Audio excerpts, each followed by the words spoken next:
दोस्तों नमस्कार। आज की इस जीवन दर्शन यात्रा के संवाद में आपका स्वागत है। जीवन जन्म से लेकर आज तक अब तक किए गए विचारों का एक संग्रह है। वह विचार जो स्वनिर्मित है। हमने अब तक आज तक तमाम तरीके के पूर्वाग्रहों का संग्रह किया है। वह पूर्वाग्रह धारणा, मान्यता, छवियाँ, मोह, आसक्ति, अहंकार से जुड़े हुए तमाम तरीके के विचारों के बंधन से हम जकड़े हुए हैं, या फिर हम अपने और समाज, संसार, बाजार के द्वारा बने बनाए विचारों और ज्ञान के गुलाम हैं। हम जो कुछ भी बाहर बाजार में देखते हैं उसी के अनुसार हम अपने जीवन के ढांचे को उसी के अनुसार ढाल देते हैं। अर्थात मौन और मुक्त सत्य किसी का गुलाम नहीं होता है, किसी पर केंद्रित नहीं होता है, किसी पर आश्रित नहीं होता है। लेकिन सामाजिक व्यवहारिक तल में एक सर्वश्रेष्ठ जीवन के निर्माण के लिए, सर्वश्रेष्ठ समाज के निर्माण के लिए और सामाजिक व्यवहारिक सांसारिक जीवन के उत्थान के लिए और उसकी प्रगति के लिए हम संसार के बाजार के सामने अपने आप को आदर्शवादी होने का, बनने का दिखावा, प्रदर्शन या विज्ञापन करते रहते हैं। दरअसल संसार के बाजार में हम अच्छे हैं, हम भले हैं, हमने ये किया, हमने वो किया इत्यादि तरीके के तमाम तरीके के अच्छे कार्य करने का प्रचार, दिखावा, प्रदर्शन या विज्ञापन करते रहते हैं। लेकिन देश भर में या दुनिया भर में कोई भी ऐसा व्यक्ति कभी कहीं नहीं मिलेगा जो अपने भीतर अपनी बुराइयां, अपनी खामियां, अपनी कमजोरियां, अपने दुर्गुण, अपने अवगुण का संसार के बाजार में विज्ञापन करता हो, दिखावा करता हो या प्रदर्शन करता हो। अगर हम बाजार में प्रचलित इस प्रचलन को देखें तो हर मंच पर, हर बाजार में, हर मुलाकात में हर व्यक्ति अपने द्वारा किए गए अच्छे कार्यों का, अच्छे गुणों का, अच्छी बातों का बार बार विज्ञापन करता रहता है। वही अन्य लोग एक दूसरे का अच्छाइयों का, अच्छे गुणों का या अच्छे कार्यों का बार बार यशोगान या बखान करते रहते हैं। क्या यह सत्य है कि अगर सब जगह अच्छाइयाँ विद्यमान है और बुराइयाँ कभी कहीं देखने को नहीं मिलती, या बुराइयों का कभी कहीं पर भी कोई भी व्यक्ति प्रचार दिखावा या विज्ञापन नहीं करता है, तो क्या जीवन, संसार, बाजार और व्यक्ति और समाज क्या वास्तव में इतना अच्छा, इतना सच्चा है? इस विषय पर एक समझदार व्यक्ति को सदैव सार्थक चिंतन करना चाहिए। हर व्यक्ति अपने बुरे गुणों को, बुराइयों को, अवगुणों को, दुर्गुणों को पर्दे के पीछे रखता है, छुपाता है, वो दिखाता नहीं है। लेकिन अपने द्वारा कोई भी अच्छा कार्य किया जाता है तो अपने आप को सर्वश्रेष्ठ साबित करने के लिए, अपने आप को आदर्शवादी बनाने के लिए, अपने आप को अच्छा व्यक्ति बनाने के लिए वह व्यक्ति बार बार उन विचारों का प्रदर्शन करता रहता है।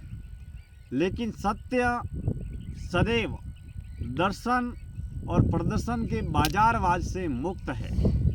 इसको इस सत्य के तथ्य से समझ सकते हैं कि एक खिलने वाला फूल किसी को दिखाने के लिए, किसी को बताने के लिए, किसी को जताने के लिए या प्रदर्शन के लिए या विज्ञापन के लिए नहीं खिलता है।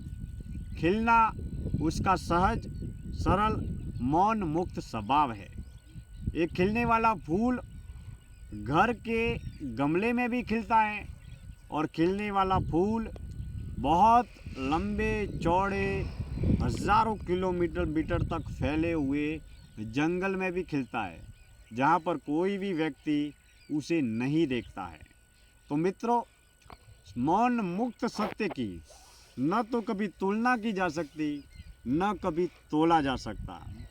दरअसल जीवन को पाकर जीवन को जीने वाले लोगों के संसार के बाजार में बहुत बड़ी भीड़ है, लेकिन जीवन को जीते हुए, जीवन को जानने वालों की, जीवन को खोजने वालों की, जीवन को समझने वालों की और जीवन को पहचानने वालों की और जीवन को जीते हुए जीवन की खोज करने वाले लोगों की भीड़ में बहुत कम लोग मिलेंगे जो जीवन को जीने की भूख नहीं रखते, जीवन को जानने की और जीवन को खोजने की भूख रखते हैं। असीमित अनंत इच्छाओं और अपेक्षाएं जिसके पीछे ताउम्र हम दौड़ते रहते हैं, भागते रहते हैं और उसी अंधी दौड़ में जीवन समय के साथ में बहती हुई धाराओं में समाप्त हो जाता है। हमने जीवन क्यों पाया इसकी कोई खबर नहीं। हम ताउम्र चंद पदार्थों की भारी भीड़ को पाने और जुटाने में इस जीवन को सफलता का आधार या प्रमाण मानते हैं। जिस व्यक्ति विशेष के पास में संसार के बाजार में बहुत ज़्यादा धन, साधन, वस्तु, पदार्थ, लोकप्रियता, मान, सम्मान, पद, पुरस्कार है, उसे हर व्यक्ति सफल भी मानता है और सुखी भी मानता है। और अक्सर इन्हीं आधार पर, इसी पर केंद्रित रहकर एक व्यक्ति दूसरे व्यक्ति की तुलना करता है या उसे तोलता है। लेकिन असल में मौन मुक्त सत्य वही है कि हम घर, परिवार, समाज, संसार के बाजार में रहते और जीते हुए हर तरीके के बंधन से मुक्त रहकर इस जीवन को जीना और इस जीवन को जानना प्रारंभ करें। मित्रों, अगर कोई बहुत बड़ा महाराजा है और उसके पास में बहुत बड़ा राज्य है, बहुत बड़ी लोकप्रियता है, बहुत ज़्यादा धन संपदा है और वह पूरे देश का या पूरे राज्य का महाराजा है, लेकिन अगर वह व्यक्ति वस्तु, धन, साधन, पदार्थ, राज्य और तमाम तरीके के पद पुरस्कारों से जुड़े हुए मोह अहंकार के बंधन से अगर मुक्त है तो वह वाकई में मुक्त है। वह यात्रा भीतर की है। लेकिन वही इसी दिशा में, विपरीत दिशा में अगर कोई व्यक्ति झुग्गी झोपड़ी में रहता है, लेकिन वह झुग्गी झोपड़ी में रहने और जीने के बावजूद भी तमाम पूरी संपूर्ण अवस्था को गरीबी में रहने और जीने के बावजूद भी उस झोपड़ी के प्रति उस व्यक्ति का बहुत ज़्यादा मोह है, आकर्षण है और अहंकार है, तो मित्रों वह हमेशा झोपड़ी में रहकर भी दुखी ही रहेगा। लेकिन मित्रों, हम तमाम तरीके के धन, साधन, वस्तु, पदार्थ सामाजिक व्यवहारिक जीवन में प्राप्त करें और उसको प्राप्त करते हुए हम केवल अभिनय या नाटक के तौर पर देखें कि जन्म से मरण तक की इस यात्रा में मात्र सफलता, अमीरी, प्रसिद्धि, मान, सम्मान, पद, पुरस्कार यह जीवन का लक्ष्य न होकर जीवन की यात्रा को तय करने के लिए एक पड़ाव मात्र है। तो मित्रों, हमारे पास में बहुत कुछ होगा, सब कुछ हम बन जाएंगे, लेकिन उसके होने का किसी भी प्रकार का कोई भी अहंकार हमारे ऊपर हावी नहीं होगा और ना होने पर हमें किसी भी प्रकार का दुख नहीं होगा, मोह नहीं होगा या पीड़ा नहीं होगी। मित्रों, मौन मुक्त सत्य को प्राप्त करने के लिए, मौन मुक्त सत्य को उपलब्ध होने के लिए सदैव हमें मौन को धारण करके दैनिक, व्यवहारिक, सामाजिक, सांसारिक जीवन के तमाम तरीके के किरदारों को अदा करते हुए सदैव भीतर के तल पर हमें मौन रहना चाहिए, भीतर के तल पर हर गतिविधि से मुक्त रहना चाहिए।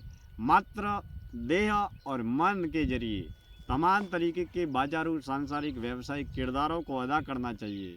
मोह और अहंकार से मुक्त होकर कर्म और कर्तव्य का पालन करते हुए निष्काम कर्म योग का पालन करना चाहिए। सुख और दुख से परे रहकर सच्ची सेवा और सात्विक कर्म के जरिए जन्म और जीवन को जानने, पहचानने और समझने का प्रयास करना चाहिए।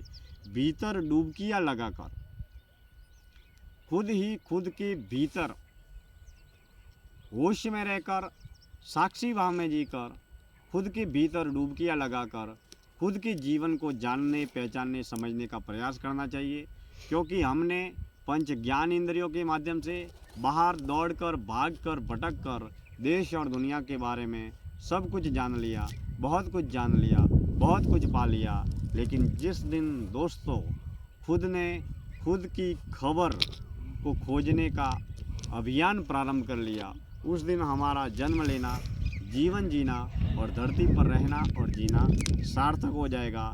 समय की बहती हुई धारा के साथ में एक दिन यह जन्म और जीवन निर्धारित अवधि पर खत्म हो जाएगा।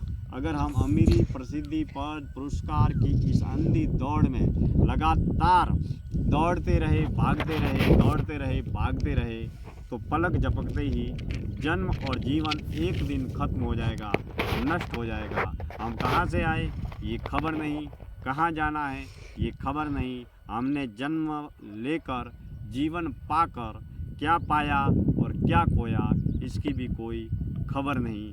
इसके लिए मित्रों, जीते जी हमें घर, परिवार, समाज, संसार में रहते और जीते हुए दैनिक व्यवहारिक जीवन में तमाम तरीके के कर्म, कर्तव्य और किरदार को अदा करते हुए सदैव मौन मुक्त सत्य की खोज करते रहना चाहिए, ताकि हम जब हमारी मुलाकात हमारी ही मौत से हो तब हम होश में मर सके, हमारी मौत हमारे लिए महोत्सव बन सके।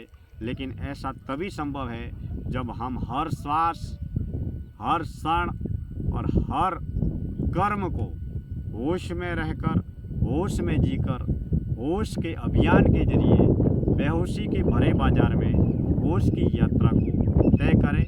बाहर हम युक्त रहे, संयुक्त रहे, संसार, घर, परिवार, समाज, संसार में हम तमाम तरीके के सांसारिक, व्यावसायिक, पारिवारिक कर्म करें, लेकिन भीतर के तल पर हमेशा खुद को मौन रखें, मुक्त रखें। शब्द यात्रा के जरिए, मौन यात्रा के जरिए, साक्षी साधना के जरिए, ध्यान साधना के जरिए, एकांत साधना के जरिए, मौन साधना के जरिए मौन मुक्त सत्य का अनुभव करते रहे और उसके दौरान हमें जो ज्ञान और अनुभव प्राप्त हो उसको भी हम मौन में रूपांतरण करें, ताकि हम मौन रहकर मुक्ति की मूल यात्रा की ओर आगे बढ़ सके। धन्यवाद।